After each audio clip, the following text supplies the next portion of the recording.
Okay, so these are my clothing items, other than the ones I'm going to be wearing on trail. Obviously, I'll wear some of these if it gets cold. But just starting off, I've gone with my merino wool on everything. So that's just a merino wool pair of leggings. Here's just a little buff. I've really got that just as an emergency item because I have so many problems with skin cancer and that. I'm very fair-skinned. I've got my hat system and I've got like hooded tops and that, but if I ever lost my hat or something, I could be in big trouble. So that buff's just there. It doesn't weigh very much and I can always use that in an emergency just to cover up. This is just a pair of running shorts that's got a liner in them, so I don't need them with underwear. I plan to use those on washing days, so I've got a clean pair of shorts to quickly throw on so I can go and wash all my clothes. This is just the second pair of creeper socks. I'll probably have a pair for night time that are nice and dry, or I might just alternate day each with each pair of socks. And a little merino, this is called a skull cap, really, really light, instead of an actual beanie. And I didn't think I'd need much more than that because we're going to get to my down jacket in a moment, and that's got a hood on it. One of my base layers has a hood on it. In terms of sleeping at night and staying warm, if there was ever an emergency, I've got that extra hood on my sleep system that goes over my head as well. These are merino gloves. The little index fingers slightly different, so you can have your gloves on and still use your electronics. And just a couple of pair of underwear, again merino. So moving on to the bigger items, this is one of my base layers. I've got a second base layer that I'm going to put through in a drop box. This one has no hood on it.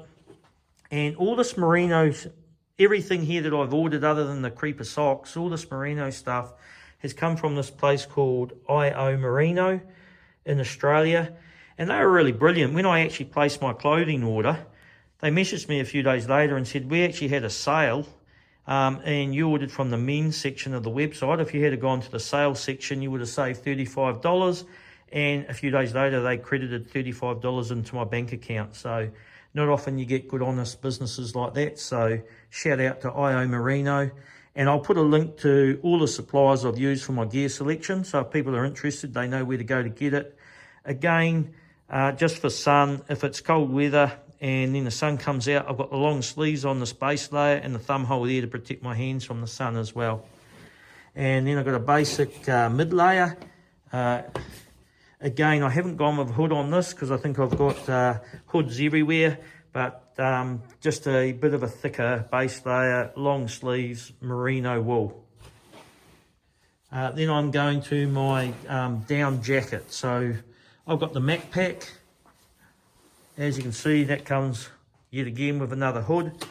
And one of the things I like about this jacket is it actually folds into its own pocket. Some of these things have a little stuff sack, and I'm really good at losing my stuff sacks on everything. That hood can zip off completely if you want it to. This wasn't a cheap jacket. It doesn't pack down the smallest, and it's not the lightest. But I really didn't want to skimp on this, particularly for South Island. It can get pretty cold up in the Araroa ranges. I know it can get pretty cold there, and I really didn't want to risk it getting caught out. The down in it's been treated, so it's a little bit more resistant to moisture if you do get wet, and tends to dry out a bit quicker. So that was purchased from MacPack, and that's the Sundowner jacket, if you wanted to have a look into that. And then finally, my parka here. That's the MacPack Traverse. Again, wasn't the cheapest, but I just wanted a good parka, and I'll really rely on that at times. Not just to try and keep me warm and comfortable when it's raining, but also as a good windbreak. And just a good old pair of Crocs. My young boy who just came in, seeing what Dad was up to a minute ago, he got all excited because Dad's got a pair of Crocs now. These young kids, they think it's trendy. I think they're awful, but hey, really good, really comfortable, and that's what I'll be wearing around campsite and that in the evening. So here's all those clothing items, and I've packed them. These are Z-Packs packing pods, they call them. Now, I got the large size, and look, this one here, they're both basically the same size. You can see I didn't really need the large one to store those few clothing items. I could have gone with the next size down. But they're actually waterproof, and they come with this sort of compression strap anyway. So I'm actually glad I got the large one. I don't know what going to happen, or I might want to put something else in that bag. And if I don't need all that space, I just compress it up with the compression strap anyway. So in terms of trying to keep everything dry, obviously that's a real concern.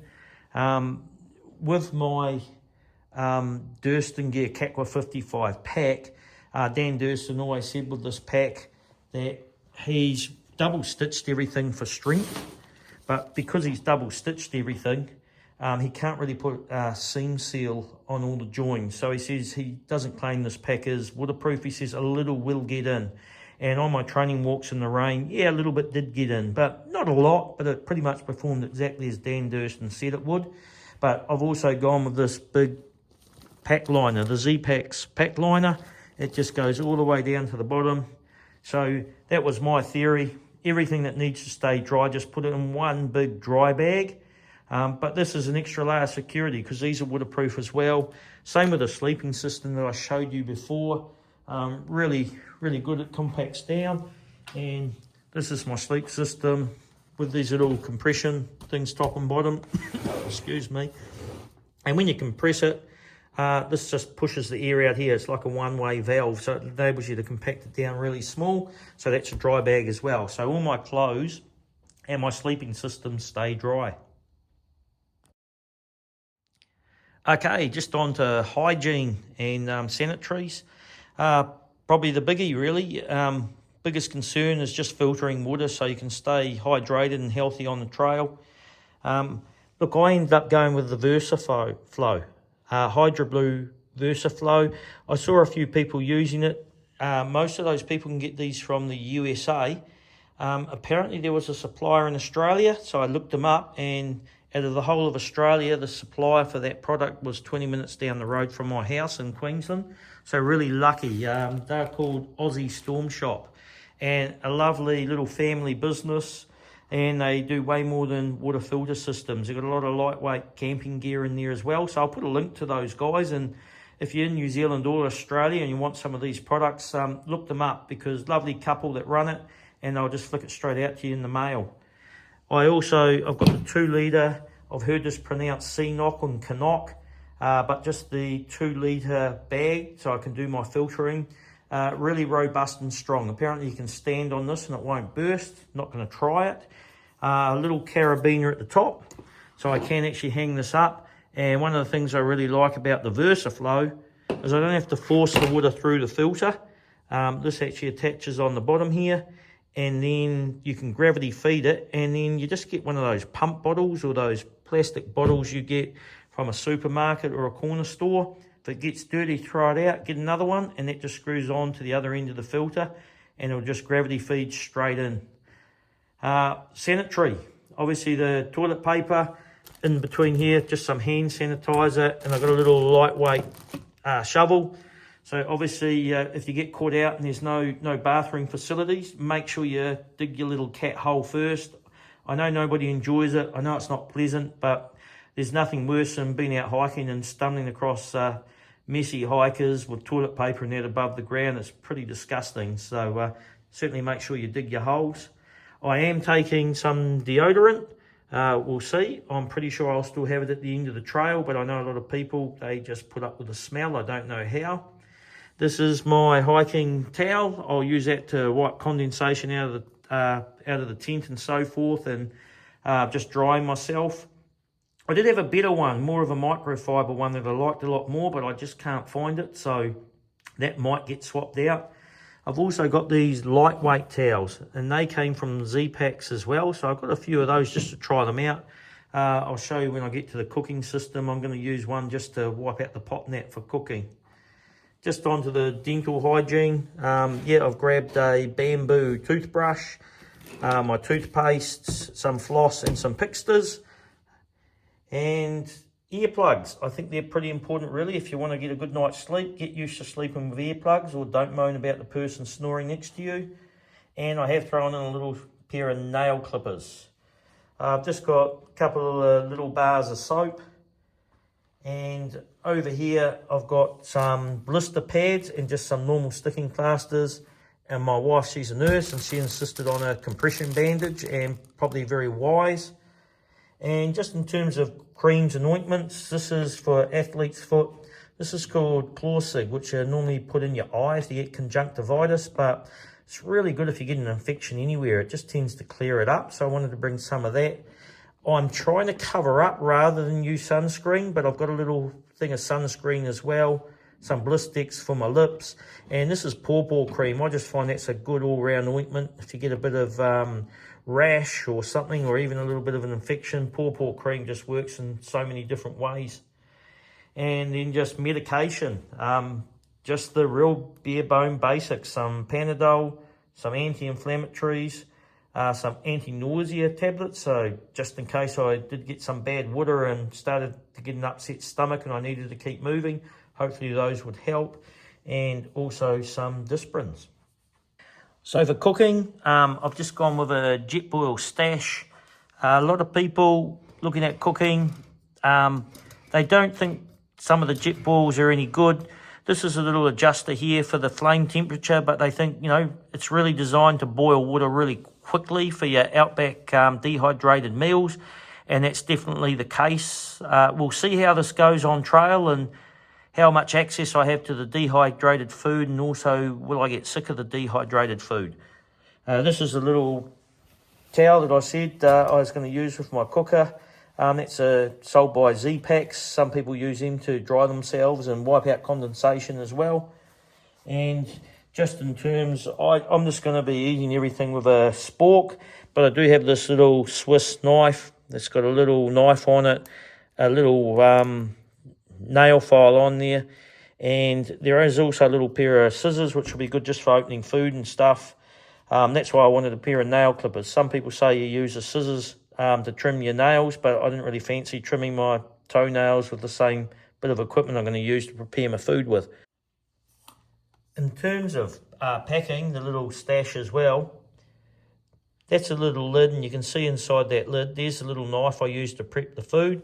If you go the smaller size Bic lighter, it all fits in here, and a little gas in the cylinder packs into the lid as well.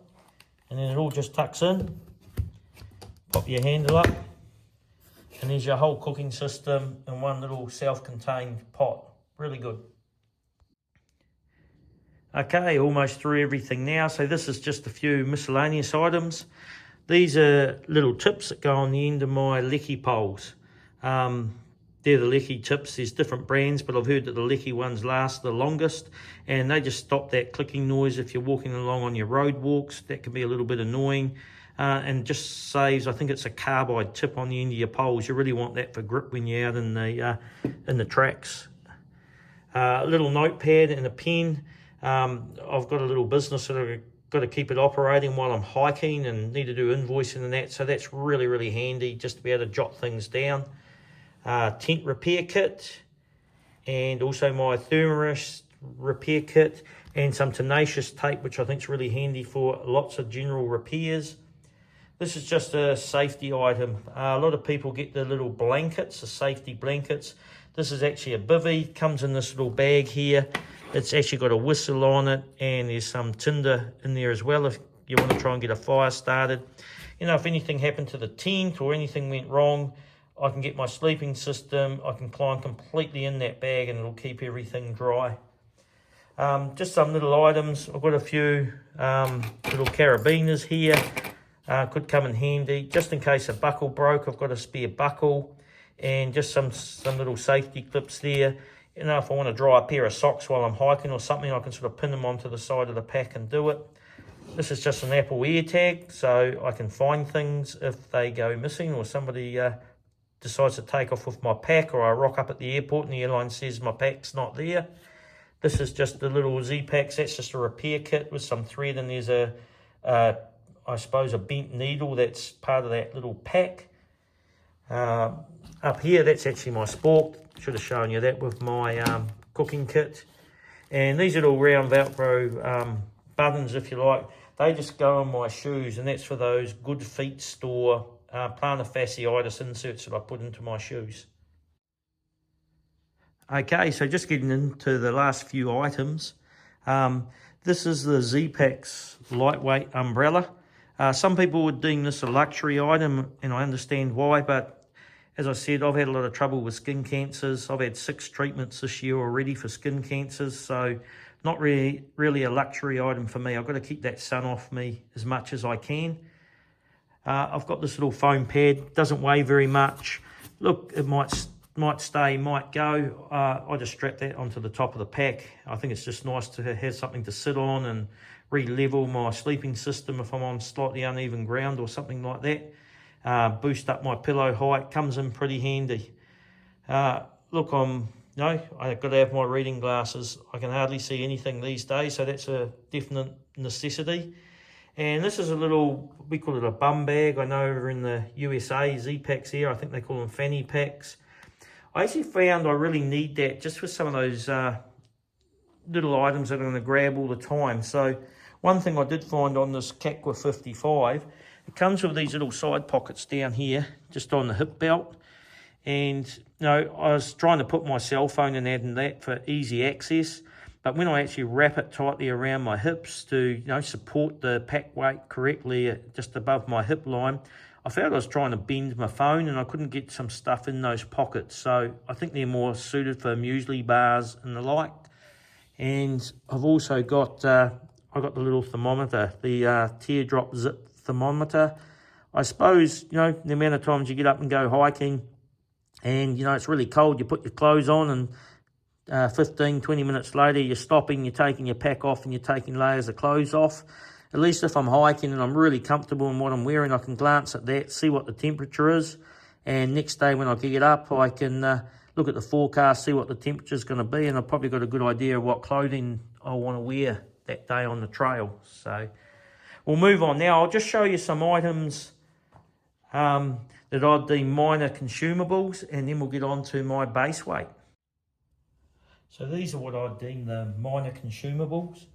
So I've got just a gas canister and a cigarette lighter, and mainly medical stuff there. There's just some Blistex for my lips, some deodorant, some floss, toothpaste.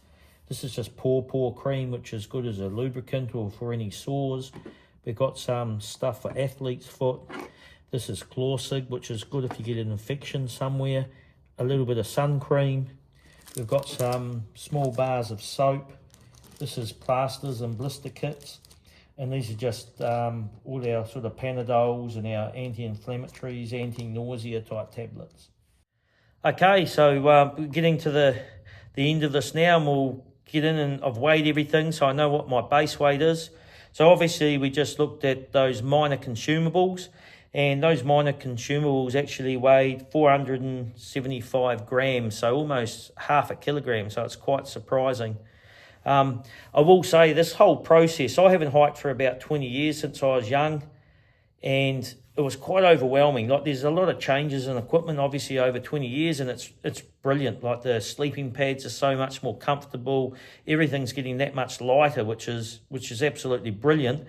But there's also so many options, and I'm almost relieved to get through this, and I just want to get out on the trail now and use it. It was overwhelming and just mind-boggling at times. So I really hope going through my gear and my gear selection, I looked at other people, I looked at reviews if I was struggling with equipment, and it just helped me make that decision. So I hope anybody watching this, if you're about to go on a through hike somewhere else, it doesn't have to be Te Araroa, or if you're a November starter and looking through this helps you out, well, that's really good.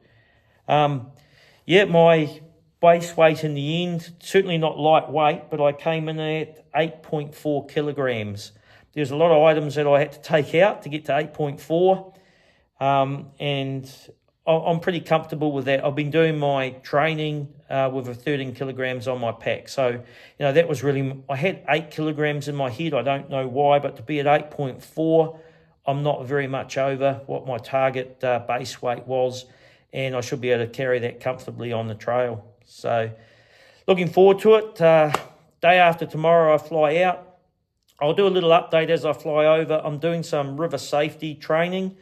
So if I'm able to record some of that, I will.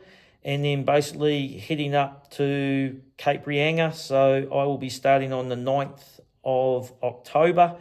and I'll probably start uploading my daily videos. I'll start on the 16th of October. So if I go out of range, there's no gaps in the videos. I can get a consistent video every day for people who are interested in following me on my journey. Looking forward to it.